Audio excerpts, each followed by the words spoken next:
ये सहन नहीं हुआ। दैत्यों ने देखा, आया था मांगने तो इतना छोटा बन करके, और जब नापने लगा तो इतना बड़ा बन गया। अस्त्र शस्त्र को संभाला। दैत्यों ने भगवान के ऊपर आक्रमण करने की तैयारी कर दी। कहने लगे अभी बताते हैं। लेकिन नागपाश के बंधन में बंद करके जमीन पर पड़े हुए बलि राजा दैत्यों से कहने लगे, देखो दैत्यों, इन भगवान के सामने अस्त्र शस्त्र का बल काम नहीं करेगा। अस्त्र शस्त्र को फेंको और भगवान के चरणों में नतमस्तक हो करके इनकी दिव्य लीला का दर्शन करो, इसी में तुम्हारा कल्याण है। ब्रह्मा जी से सहन नहीं हुआ कि भगवान ने बलि राजा का सब कुछ ले लिया और नागपाश के बंधन में बांध करके जमीन पर डाल दिया। ब्रह्मा जी आए और आकर के भगवान को उलाहना देने लगे। कहने लगे, भगवान हद हो गई, आप भी कितने कठोर निकले। बलि राजा ने अपना सर्वस्व समर्पण कर दिया, अब आपने इसको नागपाश के बंधन में बांध करके डाल दिया। मुंचैनम हृत सर्वस्वम नायम अर्हति निग्रहम, बेचारे बलि को बंधन से मुक्त कर दीजिए। भगवान कहने लगे, ब्रह्मा जी, मैं जिसके ऊपर कृपा करता हूँ, अनुग्रह करता हूँ, सबसे पहला काम ये करता हूँ, उसकी धन संपत्ति को छीन लेता हूँ। यनमदः पुरुषा स्तब्धः, संपत्ति ऐसी दूषित वस्तु है जिसको पाकर के जीव अहंकारी हो जाता है, सबका तिरस्कार करने लगता है और मुझे भूल जाता है। तो संसार जब इसकी संपत्ति को मैं छीन लेता हूँ, ये दरिद्र हो जाता है, तो अभी तक जो सम्मान करते थे सब अनादर करने लगते हैं, चारों तरफ तिरस्कार होने लगता है, चारों तरफ से तिरस्कृत होकर के जीव अंत में मेरी शरण में आता है। इसलिए मैं संपत्ति को छीनता हूँ। इस बलि राजा ने मेरी वैष्णवी माया पर विजय प्राप्त कर लिया। भगवान ने बलि राजा को बांध करके जमीन पर क्यों डाला? कहीं भाग तो नहीं जाते, इसलिए बांध करके डाला। भगवान को बलि राजा की धैर्य की परीक्षा करनी थी। आदमी देता है और आप मांगते ही जाओ, मांगते ही जाओ, मांगते ही जाओ, तो एक स्थिति आती है कि उसको क्रोध आ जाता है, वो झुंझला पड़ता है, मैं इतना दे रहा हूं और आपको संतोष नहीं। भगवान ने बलि राजा का सर्वस्व छीन लिया, बांध करके डाला जमीन पर, लेकिन बलि राजा में बिल्कुल क्रोध नहीं, बिल्कुल क्रोध नहीं। उनका धैर्य अडिग है, उनका धैर्य अडिग है। और भगवान बलि राजा से कहने लगे कि तीसरे पैर के लिए स्थान बताओ। बलि राजा कहने लगे, भगवान ये बताइए, दान देने वाला बड़ा है कि दान की वस्तु बड़ी है? भगवान ने कहा, कोई प्रश्न है? दान देने वाला बड़ा है क्योंकि वस्तु उसके अधीन है। बलि राजा ने कहा, मेरे प्रभु, 2 चरणों में आपने मेरा सब कुछ स्वीकार कर लिया, लेकिन अभी मैं तो शेष हूं। तीसरा चरण उठाइए, मेरे मस्तक पर रख करके मुझे भी नाप लीजिए। दान देने के बाद मैं आता है, सत्कर्म करने के बाद मैं आकर के हमारे मस्तक पर बैठता है। मैं देने वाला, मैं सत्कर्म करने वाला, जब तक इस मैं का समर्पण न हो जाए तब तक बात नहीं बनती है। बलि राजा ने कहा, तीसरा चरण मेरे मस्तक पर रखिए और मुझे भी स्वीकार कर लीजिए। भगवान ने बलि राजा के मस्तक पर तीसरा चरण रखा, दान पूरा हुआ, बंधन से मुक्त कर दिया। और भगवान कहने लगे, इंद्रसेन महाराजे याहि वो भद्रमस्तु में। दैत्यराज बलि, मैं तुम्हारे ऊपर प्रसन्न हूँ, अब तुम स्वर्ग को छोड़ो, पृथ्वी से नीचे सुतल लोक में जाकर के निवास करो। सुतल लोक का वैभव स्वर्ग जैसा ही है, लेकिन मैं तुम्हारे ऊपर प्रसन्न हूँ, वरदान मांगो। बलि राजा कहने लगे, मेरे प्रभु, अगर आप मुझे वरदान देना चाहते हो तो ये वरदान दीजिए, सुतल लोक में जिस महल में मैं निवास करूं, मुझे वहां पर आपका दर्शन होता रहे। भगवान ने कहा, ठीक है दैत्यराज बलि, सुतल लोक में जिस महल में तुम निवास करोगे, उस महल के प्रत्येक द्वार पर मैं तुम्हारा द्वारपाल बन करके खड़ा रहूंगा। जिस दरवाजे से निकलोगे उसी दरवाजे पर तुम्हारे द्वारपाल के रूप में मैं तुमको खड़ा मिलूंगा। इंद्र प्रसन्न हो रहे थे कि भगवान ने बलि को ठग लिया, लेकिन कौन ठगा गया? इंद्र ठगे गए, क्योंकि इंद्र को भगवान ने दे दिया स्वर्ग की तुच्छ संपत्ति और बलि को मिल गए साक्षात भगवान। आज भी सुतल लोक में बलि के महल के प्रत्येक द्वार पर भगवान वामन गदा लेकर के खड़े हैं। जिस दरवाजे से बलि राजा निकलते हैं उसी दरवाजे पर भगवान द्वारपाल के रूप में बलि राजा को दर्शन देते हैं। भगवान ने बलि राजा को नागपाश के बंधन में थोड़ी देर के लिए बांधा, लेकिन बलि राजा ने भगवान को अपने प्रेम के बंधन में हमेशा हमेशा के लिए बांध करके रख लिया। और भगवान ने बलि राजा को वरदान दिया, अगला मनवंतर जब होगा तो तुम स्वर्ग के इंद्र बनोगे। भक्त के मन में कोई संकल्प आए, भगवान उसे अधूरा नहीं रखते। आज संसार को एक नया शब्द मिला, बलिदान। ये बलि राजा से ही प्रारंभ हुआ। कितनी बड़ी आपत्ति विपत्ति आई बलि राजा के ऊपर, गुरु विरोध में हो गए, सर्वस्व लुट गया, लेकिन धैर्य का त्याग नहीं किया। बलिदान शब्द बलि राजा के द्वारा संसार को मिला। वेदों की रक्षा करने के लिए भगवान के मत्स्यावतार का वर्णन आता है। भगवान सुखदेव से महाराज परीक्षित ने निवेदन किया, मेरे सामने मनुवंश का वर्णन करें। सुखदेव जी कहने लगे, देखो राजन, न शक्यते विस्तरतो वक्तुम वर्ष शतैरपि, सैकड़ों वर्ष तक कोई भी अगर वर्णन करता रहे तो मनुवंश का वर्णन नहीं कर सकता। भगवान नारायण की नाभि से कमल उत्पन्न हुआ, कमल पर ब्रह्मा उत्पन्न हुए, ब्रह्मा के पुत्र हुए मरीचि, मरीचि के पुत्र हुए कश्यप, कश्यप के पुत्र हुए विवस्वान यानी सूर्य, यहीं से सूर्य वंश का श्री गणेश हुआ। सूर्य के पुत्र हुए श्राद्ध देव मनु, यहाँ से मनु वंश इसको बोलते हैं। आगे चल करके रघु से रघुवंश हो गया। सूर्य वंश में ऐसे ऐसे राजे महाराजे हुए जैसे भगवान सूर्य पूरे विश्व को प्रकाश का वितरण करते हैं। इसी प्रकार से सूर्य वंश के राजे महाराजे आज तक और जब तक ये संसार रहेगा तब तक अपने चरित्र के द्वारा ज्ञान और भक्ति का प्रकाश पूरे संसार को वितरित करते रहेंगे। सरयाती नाम के राजा हुए इसी वंश में, जिन्होंने अपनी पुत्री सुकन्या का विवाह च्यवन ऋषि के साथ में किया। अम्बरीश नाम के राजा हुए जो भगवान का के परम भक्त थे, एकादशी का व्रत करते थे अम्बरीश राजा। दुर्वासा महात्मा उनके यहाँ आए, क्रोध करके कृत्या राक्षसी को उनके ऊपर छोड़ दिया भस्म करने के लिए, लेकिन अम्बरीश राजा इतने बड़े भक्त थे कि भगवान नारायण ने अपना सुदर्शन चक्र उनकी रक्षा में नियुक्त कर रखा था। अम्बरीश राजा के राज्य में मनुष्य की कौन कहे, पशु पक्षी तक एकादशी का व्रत करते थे। कोई व्रत ना कर सके लेकिन एकादशी का व्रत अवश्य करना चाहिए। एकादशी को जो अन्न ग्रहण करते हैं, ऐसा लिखा है, वो तो पाप को खाते हैं। एकादशी का व्रत अवश्य करना चाहिए। अम्बरीश राजा के राज्य में पशु पक्षी तक एकादशी के दिन अन्न नहीं ग्रहण करते थे।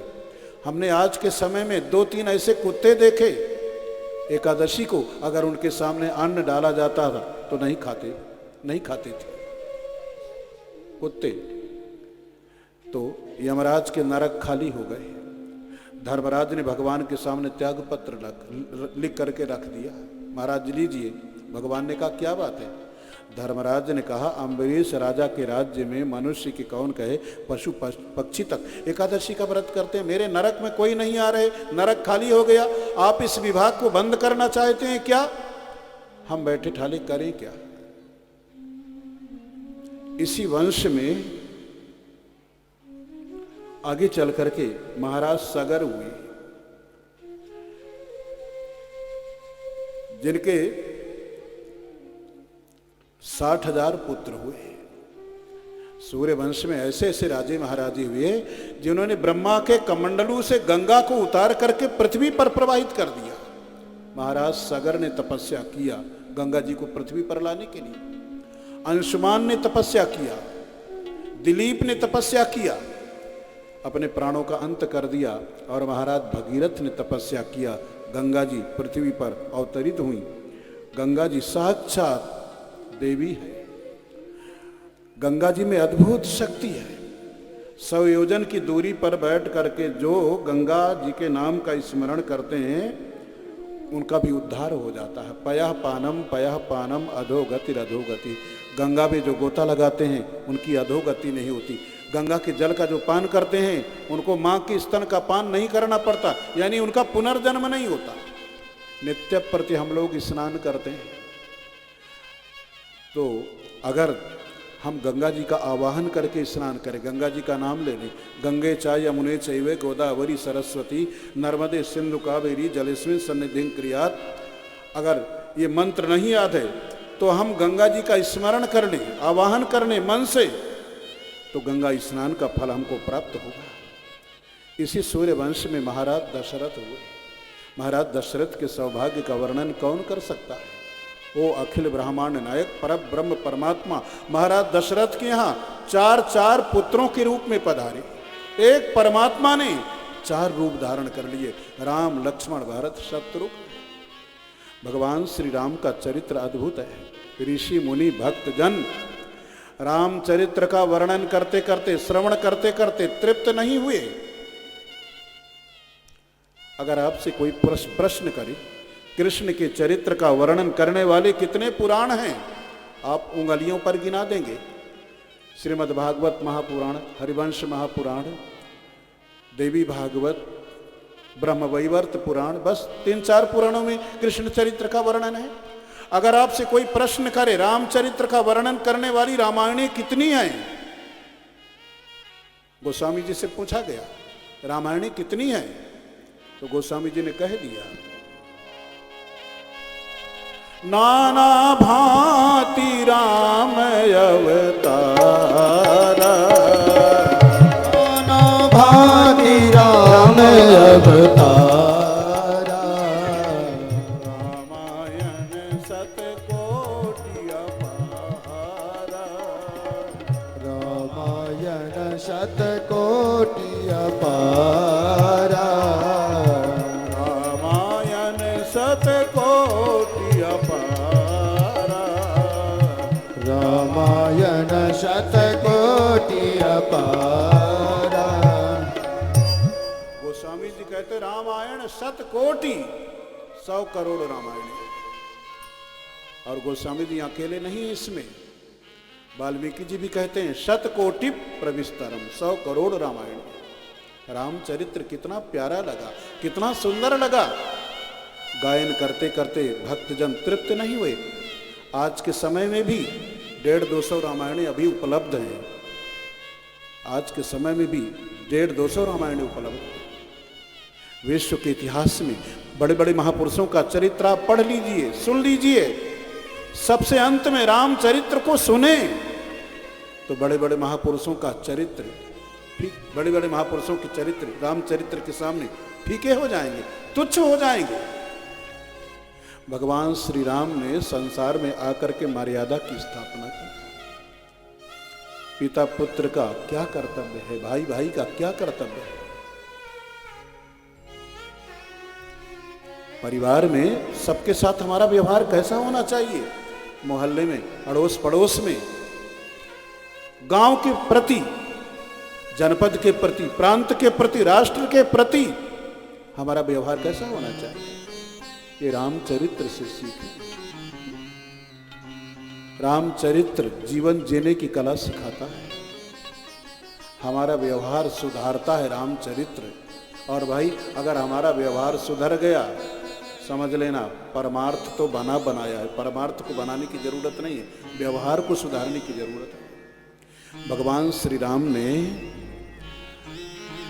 समाज को जोड़ने का काम किया। अलग थलग जो पड़े थे उस समय एक दूसरे से मिल नहीं सकते थे, भगवान श्री राम सेतु बन करके, पुल बन करके आ गए। नदी के 2 किनारे एक दूसरे से कभी मिल नहीं पाते, लेकिन अगर पुल का निर्माण हो जाए तो पुल उस किनारे को इस किनारे से, इस किनारे को उस किनारे से जोड़ देता है। भगवान श्री राम समाज में पुल बन करके आए, मिलाने का काम किया, जोड़ने का काम किया, प्रेम की सृष्टि की, एकता की सृष्टि की। अगर हम रामचरित्र पढ़ते हैं, राम के नाम का उच्चारण करते हैं, राम के भक्त बनते हैं, तो समाज में प्रेम की सृष्टि करें, एकता की सृष्टि करें, तो हम राम के सच्चे भक्त माने जाए। राम जैसा कोई राजा नहीं हुआ। राजे भी देखे, महाराजे भी देखे, राजे भी देखे, महाराजे भी देखे, राजे भी देखे, महाराजे भी देखे, राजे भी देखे, महाराजे भी देखे। मेरे राम जैसा कोई राजा न देखा, मेरे राम जैसा कोई राजा न देखा, मेरे राम जैसा। देवता भी देखे,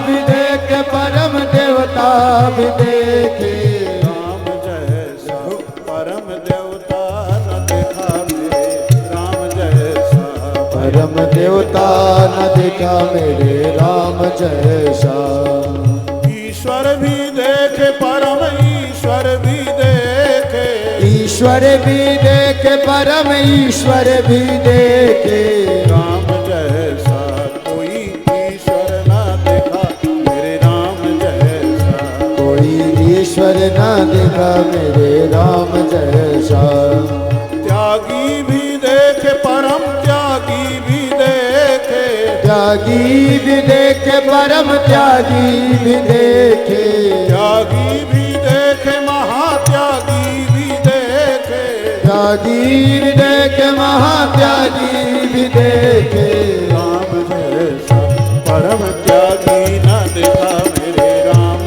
जैसा परम त्यागी न देखा मेरे राम जैसा राजे भी देखे महाराजे भी देखे राजे भी देखे महाराजे भी देखे राम जैसा कोई राजा न देखा मेरे राम जैसा कोई राजा न देखा मेरे राम जैसा अद्भुत है भगवान श्री राम का चरित्र। इसी वंश में आगे चल करके चंद्र वंश का वर्णन आता है। ब्रह्मा के पुत्र हुए अत्रि, अत्रि से हुए चंद्रमा और यहां से चंद्र वंश का श्री गणेश होता है।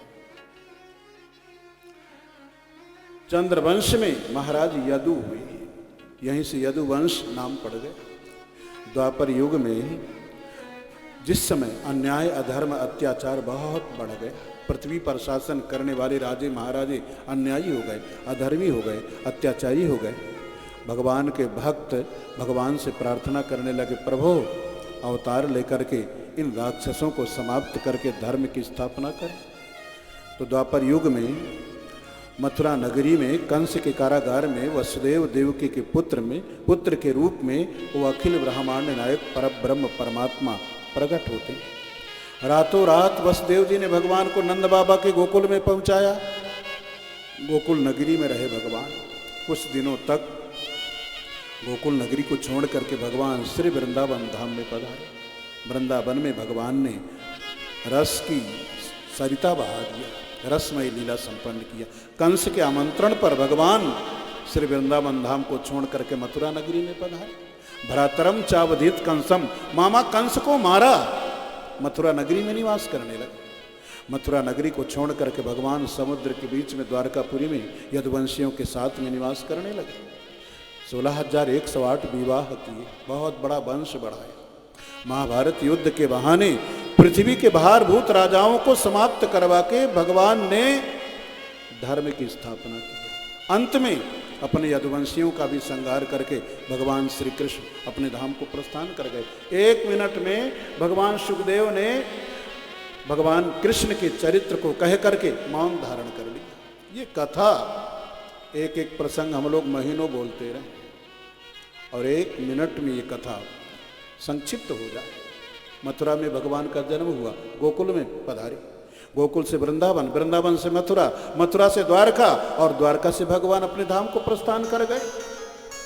1 मिनट में इतनी संक्षिप्त कृष्ण चरित्र को सुन करके महाराज परीक्षित अत्यंत व्याकुल हो गए। कई दिन का भूखा आदमी, कई दिनों का भूखा, बड़ा सुंदर स्वादिष्ट भोजन उसके सामने परोसा जाए, 1 ग्रास खा सके और थाली को कोई हटा दे, कितनी बेचैनी होगी, कितनी व्याकुलता होगी। उससे भी बढ़कर के व्याकुलता महाराज परीक्षित को हुई। जब सुखदेव जी ने 1 मिनट में कृष्ण चरित्र को कह कर के मौन धारण कर लिया, महाराज परीक्षित बोल पड़े, कथितो वंश विस्तारो भवता सोम सूर्ययोः राज्ञां चोभय वंशानां चरितं परमाद्भुतम्। महाराज परीक्षित निवेदन करने लगे, भगवान आपने चंद्रवंशीय और सूर्यवंशीय राजाओं के चरित्र का वर्णन बहुत विस्तार से किया। हम आपको कथा सुना रहे हैं, कथा समाप्त होने के बाद अगर आप हमसे शिकायत करें, आपने तो कथा का बड़ा विस्तार कर दिया, ये तो हम कुछ नहीं बोल रहे हैं, एक आसन पर 8-8 घंटे जैसे बोल रहे हैं वैसे बोल सकते हैं। 11 बजे से कथा प्रारंभ हुई, 5 बजे कथा समाप्त हुई, पहले ऐसा दौर चला। ये तो 4 घंटे का समय आप सबके लिए बहुत कम कर दिया गया। 4 घंटे का समय हमारे लिए 4 मिनट जैसा होता है। इतनी भाग दौड़ करनी पड़ती है आपकी सुविधा के लिए कि आप 4 घंटे का ही समय दे दें तो हमारी वाणी धन्य हो जाए, हमारी वाणी सार्थक हो जाए। कथा समाप्त होने के बाद अगर आप शिकायत करो कि आपने कथा का बड़ा विस्तार कर दिया, तो हमको कैसा लगेगा? हमको तो यही लगेगा कि हमने भैंस के आगे बीन बजाई है। अरे भाई, वक्ता कथा का विस्तार करे श्रोताओं को आनंद देने के लिए, और श्रोता शिकायत करें कि कथा का बड़ा विस्तार कर दिया, तो वक्ता को यही तो लगेगा कि उसने भैंस के आगे बीन बजाई। ये रसिक श्रोता नहीं है। महाराज परीक्षित सुखदेव जी से निवेदन करने लगे, आपने चंद्रवंशीय सूर्यवंशी राजाओं के चरित्र का वर्णन बहुत विस्तार से कर दिया, लेकिन नहीं, महाराज का आशय यह है जैसे आपने चंद्रवंशीय सूर्यवंशी राजाओं के चरित्र का वर्णन विस्तार से किया, इसी प्रकार से यदोश्चा धर्मशीलस्य नितराम मुनि सत्तम, धर्मात्मा महाराज यदु के वंश में परब्रह्म परमात्मा ने अवतार लिया। जिन भगवान के अंश से ब्रह्मा शंकर विष्णु जैसे देवता प्रकट होते हैं, मेरा निवेदन है उन भगवान श्री कृष्ण चंद्र के लीला कथा का वर्णन आप विस्तार पूर्वक मुझे सुनाइए, विस्तार पूर्वक मुझे सुनाइए। देखिए, महाराज परीक्षित की भगवान की कथा में बड़ी निष्ठा है, बड़ी निष्ठा है। सुखदेव जी से निवेदन करते हैं, भगवान इस संसार में 3 प्रकार के जीव होते हैं, एक विषयी जीव, दूसरे साधक जीव, तीसरे सिद्ध। सिद्ध महापुरुष वो हैं जिन्होंने जीवन यात्रा करते करते उस परम तत्व परमात्मा को प्राप्त कर लिया, जिनको कुछ करने की जरूरत नहीं है। भगवान को जिसने पाया उसने सब कुछ कर लिया। गीता के अनुसार तस्य कार्यम न विद्यते, वो कृतकृत्य हो गए, वो धन्य हो गए जिन्होंने परमात्मा को पाया। उन सिद्ध महापुरुषों के जीवन में कुछ करने की जरूरत नहीं है, लेकिन भाई उन सिद्ध महापुरुषों का भी एक व्यसन है, और व्यसन उसे बोलते हैं जो छुड़ाने पर भी ना छूटे। किसी को कोई व्यसन हो जाए, कोई कितना क्यों ना समझाए, व्यसन नहीं छूटता। सिद्ध महापुरुषों का व्यसन है भगवान की कथा का व्यसन। अगर व्यसन लगे तो ये व्यसन भगवान की कथा का व्यसन। भगवान को प्राप्त कर लिया, कुछ करने की जरूरत नहीं है, लेकिन बिना भगवान की कथा के वो नहीं रह सकते। आशा वसन व्यसन यह तीन, आशा वसन व्यसन यह तीन, आशा वसन व्यसन यह तीन, आशा वसन व्यसन यह तीन।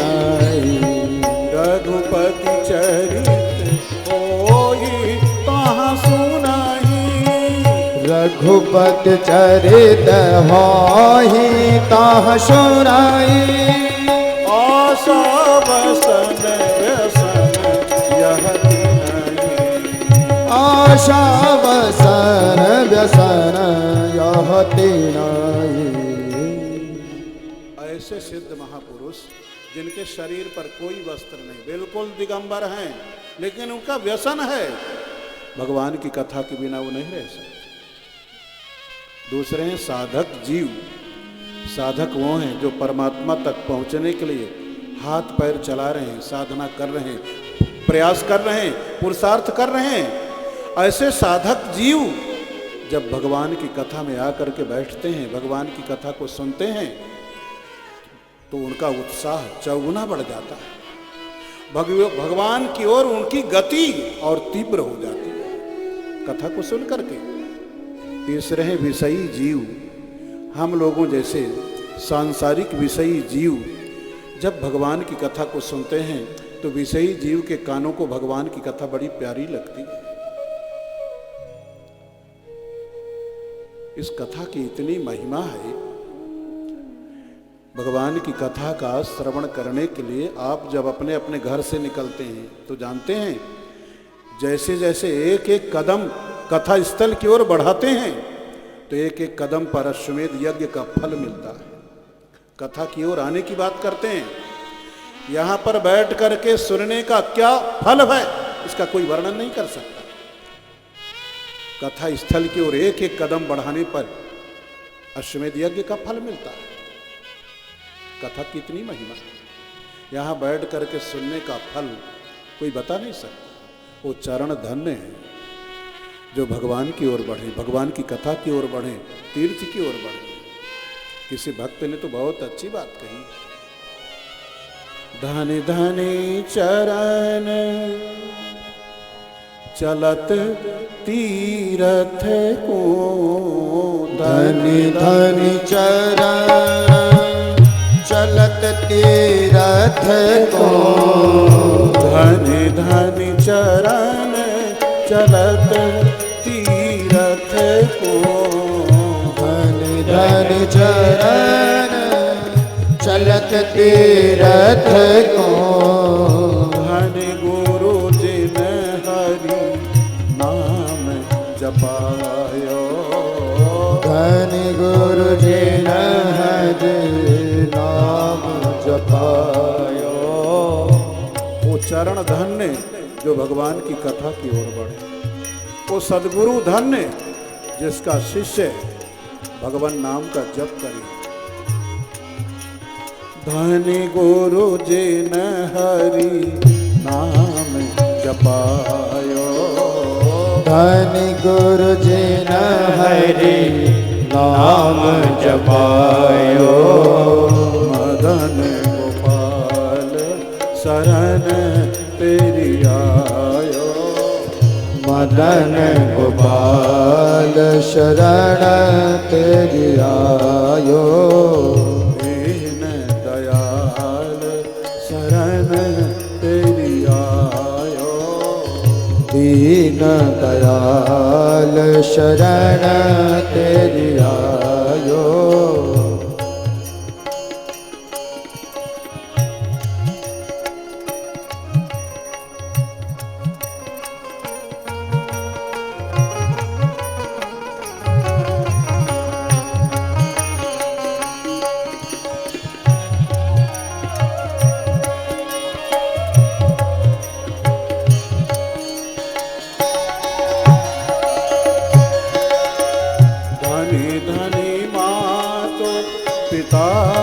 सुत बंधो, धनि धनि मातु पिता सुत बंधो, धनि धनि मातु पिता सुत बंधो, धनि धनि मातु पिता सुत बंधो, धनि जननी जिन गोद खिलायो, गोद खिलायो,